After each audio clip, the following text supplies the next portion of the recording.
Meche todo mi tole mi kudo azan gagbe. Azan ko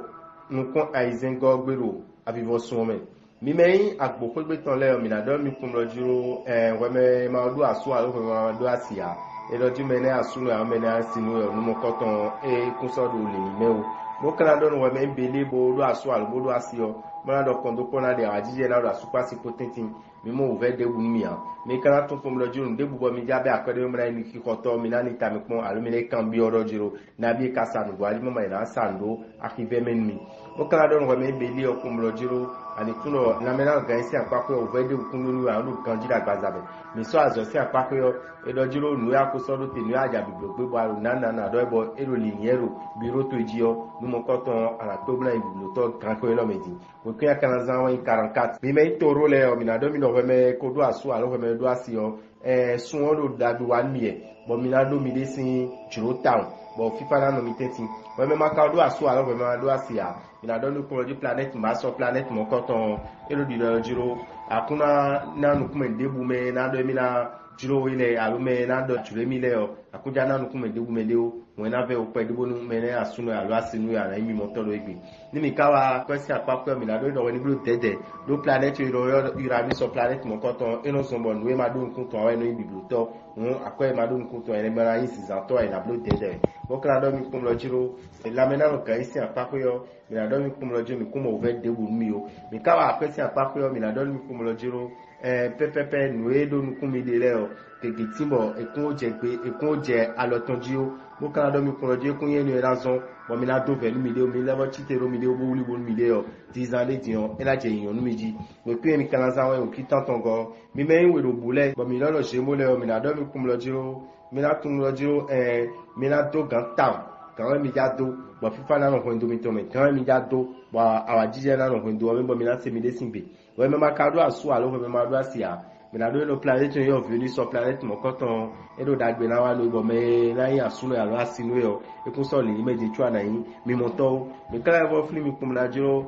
apesin apapewe yo mi na tu kum la jiro me ro kodo ro to men mi yo mi ni te komo se ko ito de so bo tun la jiro e kun lo jiro me ro kun lo jiro yon nu yo akwezizan de ansan gbogbo na fanu yo ehen na do mi fe ba na yin zizan to gbomo mo kala do nu lo ko mi ton le kum lo jiro ni la mena ga isi apapọ mi ni blo pleasant mi de bo jawa ina zo mi na ganji la gbazame mi kawa azo si apapọ yo mi na do mi kum lo jiro ni mi ton le kiki ti mo do nu kan yo do à long terme projet mi ton ki ti mi soro nu ko na blo nu koton chuo kan ko lo meji yo mi ro di do lo jiro e mi na te ko mo nu ko ina tinu mi be ka lo nu ko ina tinu me azo si apapọ we pin na zawan we pin afoton ko ne go mi me kai akasale o mi na do mi kum lo jiro ko me sin pede na wa super si potenti nu di don pede na wa do egbesi azangbe ko mi ni blo dede mo kan don ko me ma do asu alo ko me ma do asia do jiro ekun so do li ni me de di o we ni volo akonkwi pa me mo kan do mi kum lo jiro ni mi wa azo si apapọ planet yo Pluto me super cheno akwe sin apapọ yo planet mo koton ero di do je ni chome de blo dede mama akwe yo ina wa be kan zan lo ya chume ai metoni do te kan ko lo me di do mi me lo ko e lo kan sen yo ele o mi na do nkun lo jiro we me ko do nde bolo wiwa we me do aso de bolo wiwa e lo jinu ko ina tin lo aso mo koton sin apape bo planet yo soleil de so planet yo ina le to dagbe do bezan metome e kan ina me na kan isi apape mi mo lo jiro kan jiro agbazame do planet Jupiter sur le kudo meton we kwin kan zanwa we kwin 48 ans e we zambo dagbe tin me mi me kan kini le mi na do mi kum lo jiro elo di do jiro e ma lo singiji ji o e ma lo dandan do ndo je na igbomo eni de pe depo do apo igbe mama e na do hun ya da simeto la sumeto e kun pla me video we lo ko e kan le o bo ma do aso alo bo ma do asia mi na do mi kum lo jiro e kun so le ni me o we ni vero nu so po me na asunu ala sinu yo e kun so le ni metu ana mi mo to bo kan do kum lo jiro akwesi apako yo titole o de lu de jide de atom to le gmo nu ko ina tinu yo esini ni lo ali be ka lo je kala je ngwe mi la je kan we ni eto le bi fi mo bo kan le bodo no ko mi to le do jiro nu e mi so ro te be nu de wo sese bo mi be bi blo wa zo si apako yo nu mo koton e lo nu ko ina tina bo de jina tina ki eza nu do gomba ki ko wa 23 nu we me ni yo le mi me ka vierge le yo minador mi kum lo jiro planet le na wuli bonu mi mla khe mi kede amo mi na tu kum lo jiro lo ko mi to e ma do aso anu na do asile a mi je so mi kadona tu lo jiro ku so lo le ni menu asumi mo mi to e ka yen a question apako yo minador mi kum lo jiro akwezi kamiton de na tache ya ina lo kanji o mi je su mi na lo kanji bona za akwe de mi bagon mi kana do mi kum lo jiro ni na me na lo kan isi apako yo ouve de kunde mi o azosi apako planète mercure planète mo koton lo dagbe wa mi e bon ni mi ton le bi ko di lo mi ton le bi yo ina yo se o ku mi na za 42 mi me nu da kan le o mi na do mi kum lo jiro minitun dojo tabade na waka bo mi na do mi na no zozo mi de kwa su mi ton kwa mi de mi kwa si mi ton ko tagba mo koton de jawe bo kan e bodo mi dojo we me ma do aso aro me ma do asia me ana pe gbeji o me ni o am petrol ton na je to ejije die mi wa akwesi apako yo mi na do no kun ojo dagbe de bo nu ko 18 ba akwesi ka meton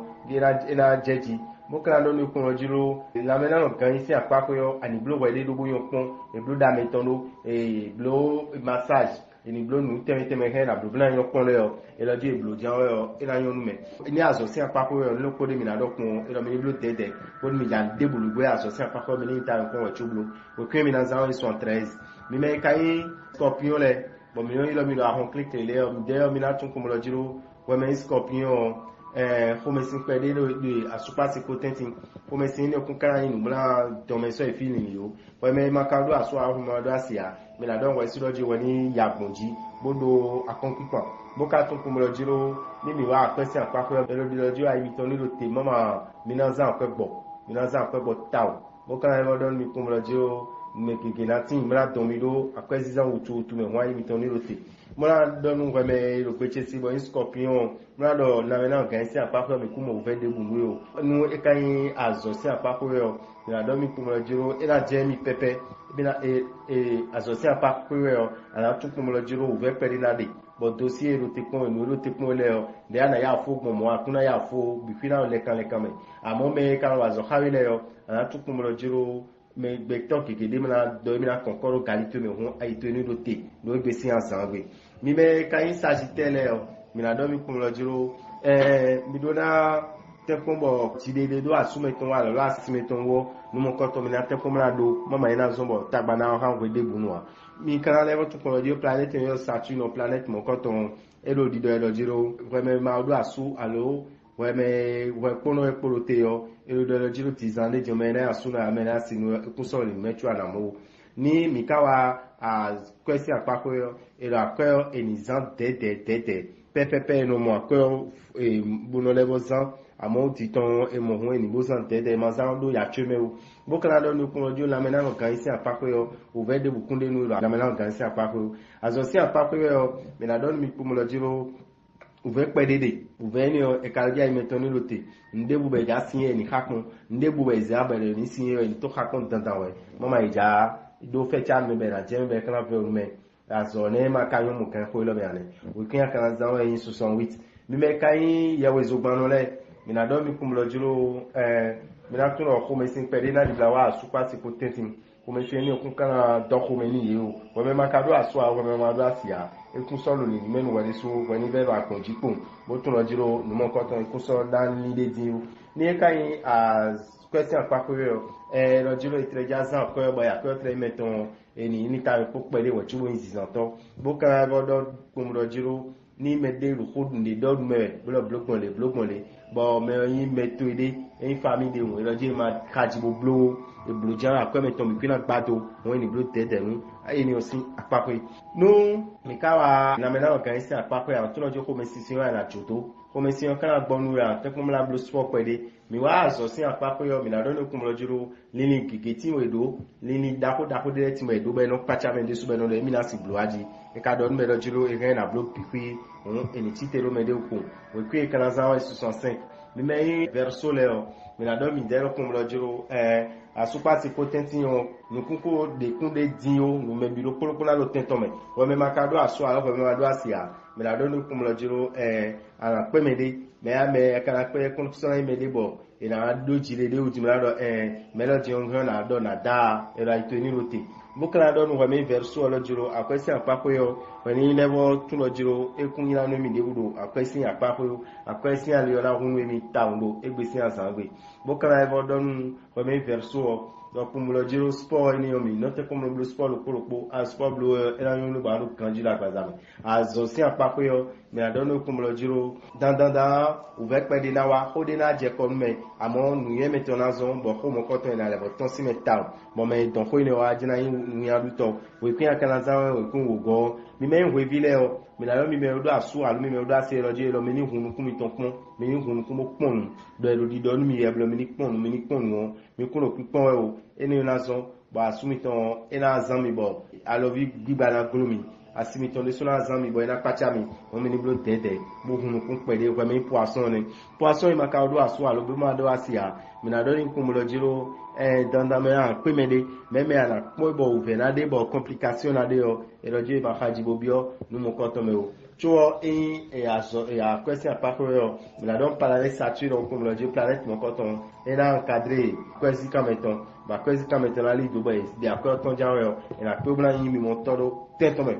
mi go se tune mi na don ko na me na kanji nu no vi mi to poisson le mi na don mi no ji mi na kanji ni no meton e kana tu ko dieu aso de suro nu ko yiwe e no so bo nu ko yimeton e no ni nu ko yidagbe wọn tukun azo si apapọ planète Saturne ko elo dida lo jiro ndebude bo train uve de bo nu fiera yo glo no na blo global bi filo kicha blo tenu ko me ka ko lo be jon mo koton ena yin fi photo da me u rabitan elo numéro 22 e wa me poisson à nazan na ga ko do ba ma gbo to sifa ni kondo lo ko miton leji ena chenmi. Pour ne pas rater les prochains numéros, abonnez-vous à notre chaîne. N'oubliez pas d'activer la cloche de notification. À bientôt!